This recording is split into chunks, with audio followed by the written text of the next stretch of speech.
సింధూర తన పూజ పూర్తి చేసుకొని వచ్చి నిలబడుతూ ఉంటుంది. ఈలోపే అందరికీ భోజనాలు వడ్డిస్తూ ఉంటుంది. చూడండి, అందరూ కడుపు నిండా తినాలి.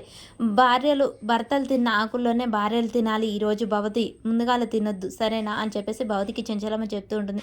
సరే వదిన అని చెప్పగానే, ఇక బసవ మీరు కూడా ఆకులేం తీయకండి, ఈరోజు మీరు మా అతిథులు కాబట్టి మీరు తిని లేవండి, మేము తీస్తాము అని చెప్పేసి అనగానే, అలాగే అని చెప్పేసి ఇక అందరూ తృప్తిగా కడుపు నిండా తింటూ ఉంటారు. సింధూర మాత్రం చంటికి కావాలని అన్ని కొసరి కొసరి వడ్డిస్తూ ఉంటుంది.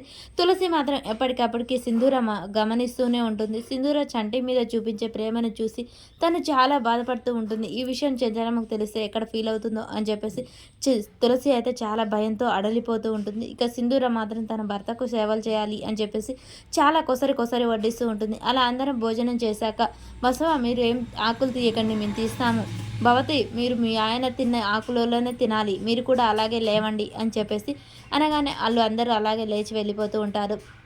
ఇక అందరూ ఎవరి ప్లేట్లో వాళ్ళు భోజనం చేసి వెళ్ళిపోగానే సింధూర మాత్రం చంటి తిన్న ఇస్తారాకులు తింటూ ఉంటుంది. అది తులసి చూస్తూ ఉంటుంది.